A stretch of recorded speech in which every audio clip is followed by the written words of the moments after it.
एक अजीब सी बेचैनी होती है जिसका कोई साफ कारण समझ में नहीं आता। सब कुछ चलता रहता है, दिन अपने ढंग से कटते हैं, लोग मिलते हैं, बातें होती हैं, फिर भी भीतर कहीं कुछ अधूरा सा लगा रहता है। ऐसे ही किसी समय में बिना किसी खास तैयारी के कहीं राम कथा सुनने का अवसर मिल जाता है। न कोई बड़ा उद्देश्य, न कोई गहरी अपेक्षा, बस यूं ही कानों में कथा की ध्वनि पड़ने लगती है। शुरू में मन भी वही करता है जो उसकी आदत है, कभी ध्यान देता है, कभी भटक जाता है, कभी किसी और सोच में खो जाता है। लगता है कि ये भी बाकी बातों की तरह एक आवाज भर है जो आती है और चली जाती है। लेकिन धीरे धीरे कुछ बदलने लगता है। कथा की भाषा सरल होती है, घटनाएं जानी पहचानी लगती है, फिर भी उनमें एक अलग सा ठहराव होता है। राम का चरित्र किसी चमत्कार की तरह नहीं, बल्कि जीवन के बीच खड़े एक शांत आदर्श की तरह सामने आता है। मन अनजाने में सुनने लगता है। अब वो कथा को पकड़ने की कोशिश नहीं करता, बल्कि कथा उसे पकड़ लेती है।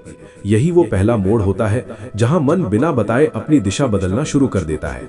रामचरितमानस में जीवन को जैसे का तैसा स्वीकार करने का भाव बार बार सामने आता है। राम का हर निर्णय ये सिखाता है कि परिस्थितियां हमारे वश में हो या ना हो, लेकिन प्रतिक्रिया हमारे हाथ में होती है। ये बात जब कथा के माध्यम से मन तक पहुंचती है तो भीतर एक हलचल होती है। मन अपने ही जीवन की घटनाओं को कथा से जोड़ने लगता है। जो बातें पहले बहुत भारी लगती थीं, वे अब उतनी डरावनी नहीं लगती। ऐसा नहीं कि समस्याएं खत्म हो जाती हैं, लेकिन उनका भार कुछ कम सा महसूस होने लगता है। राम कथा सुनते सुनते ये भी समझ आने लगता है कि जीवन में हर संघर्ष का अर्थ हार या जीत नहीं होता। कई बार संघर्ष केवल हमें भीतर से बड़ा बनाने के लिए आता है। वनवास की कथा हो या सीता वियोग का प्रसंग, हर जगह धैर्य और मर्यादा का भाव दिखता है। मन जो पहले हर कठिनाई से भागने की सोचता था, अब रुककर देखने लगता है कि इस परिस्थिति में सीख क्या है। यही रुकना मन का पहला बड़ा बदलाव होता है। आज के समय में मन सबसे ज्यादा थका हुआ है, क्योंकि वो हर चीज को तुरंत समझ लेना चाहता है, तुरंत हल कर लेना चाहता है। राम कथा इस जल्दी को धीरे धीरे तोड़ देती है। कथा सुनते हुए मन को पता चलता है कि जीवन की गति हमेशा तेज नहीं होती, कभी कभी धीमा चलना ही सबसे सही रास्ता होता है। ये भाव जब भीतर उतरता है तो बेचैनी की जगह धैर्य लेने लगता है। श्रीमद् भगवद गीता में कहा गया है कि मन चंचल है, उसे साधना आसान नहीं, लेकिन गीता ये भी बताती है कि अभ्यास और वैराग्य से मन को समझा जा सकता है। राम कथा उसी अभ्यास का सहज रूप बन जाती है। यहाँ कोई कठोर नियम नहीं, कोई कठिन साधना नहीं, बस सुनना है और अपने भीतर घटते बदलाव को महसूस करना है। मन धीरे धीरे ये सीख लेता है कि हर विचार पर प्रतिक्रिया देना जरूरी नहीं।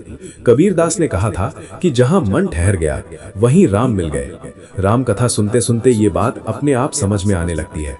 मन जब कम भागता है, कम उलझता है, तब भीतर एक खाली सा स्थान बनता है। ये खालीपन डरावना नहीं होता, बल्कि सुकून देने वाला होता है। उसी खालीपन में विचार साफ दिखने लगते हैं, भाव स्पष्ट होने लगते हैं। कई बार ऐसा भी होता है कि कथा सुनते हुए आंखें नम हो जाती हैं, बिना किसी स्पष्ट कारण के। ये भावुकता कमजोरी नहीं होती, बल्कि भीतर जमी हुई थकान का बाहर आना होती है। मन हल्का होता है, जैसे किसी ने धीरे से कंधे से बोझ उतार दिया हो। यह बदलाव बहुत शोर नहीं करता, लेकिन बहुत गहरा होता है।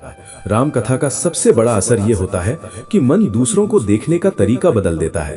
पहले जहां शिकायत होती थी, वहां अब समझ आने लगती है। पहले जहां गुस्सा आता था, वहां अब चुप्पी बेहतर लगने लगती है। ये सब किसी एक दिन में नहीं होता, लेकिन कथा के साथ साथ मन अपने पुराने ढर्रे छोड़ने लगता है।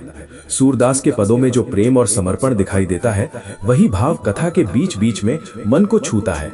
ये एहसास होने लगता है कि भक्ति का अर्थ दुनिया छोड़ना नहीं, बल्कि दुनिया को थोड़ी करुणा के साथ देखना है। मन कठोर होने के बजाय नर्म होने लगता है, और यही नरमी उसे मजबूत बनाती है। धीरे धीरे ये भी समझ में आता है कि राम कथा सुनना कोई धार्मिक कर्तव्य निभाना नहीं है। ये अपने मन को थोड़ा समय देना है, अपने भीतर के शोर को थोड़ी देर के लिए शांत करना है। यही वजह है कि कथा खत्म होने के बाद भी उसका असर बना रहता है। मन पहले जैसा नहीं रहता, वो कहीं अधिक संतुलित, अधिक स्थिर और अधिक जागरूक हो जाता है। ऐसे अनुभवों को साझा करने का उद्देश्य केवल कथा सुनाना नहीं, बल्कि उस बदलाव की ओर ध्यान दिलाना है जो चुपचाप भीतर घटता है। श्री राम ज्ञान मंत्र जैसे मंच इसी भाव को आगे बढ़ाने का प्रयास करते हैं। जहां राम कथा को जीवन से जोड़ा जाता है, केवल परंपरा से नहीं। अंत में यही कहा जा सकता है कि राम कथा सुनते सुनते मन किसी एक जगह नहीं बदला, बल्कि उसने भटकना छोड़ दिया।